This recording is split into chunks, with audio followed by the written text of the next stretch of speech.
అందరికీ నమస్తే. నేను మీ శ్రీకాంత్ గౌడ్, తెలంగాణ గౌడ విద్యార్థి సంఘం రాష్ట్ర అధ్యక్షుడిని. ఏదైతే గీతా కార్మికులకు ఇచ్చినటువంటి కాంగ్రెస్ గవర్నమెంట్ మేనిఫెస్టోలో ఇస్తున్నటువంటి హామీలను అమలు చేయాలని రేపు హైదరాబాద్ ఇందిరా పార్క్ దగ్గర గీతన్నలతో వేలాది మంది గీతన్నలతోటి మహా రీలే నిరాహార దీక్ష నిర్వహించడం జరుగుతూ ఉంది.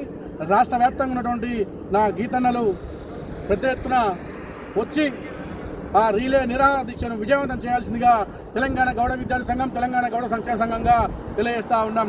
ఏదైతే కాంగ్రెస్ ప్రభుత్వం వచ్చి మోసపూరిత హామీలు ఇచ్చిందో, తన ఎన్నికల మేనిఫెస్టోలో గీతా కార్మికులు తాడు చెట్ల నుంచి పడి చనిపోతే 10 లక్షల ఎక్స్గ్రేషియా ఇస్తా అని చెప్పిందో దానికి కట్టుబడి ఉండాలని చెప్పి మేము డిమాండ్ చేస్తూ ఉన్నాం.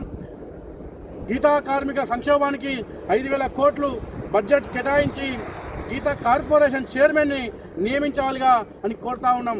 రాష్ట్ర వ్యాప్తంగా ఉన్నటువంటి గీతన్నలు సమరవేరికి సిద్ధం కావాలి.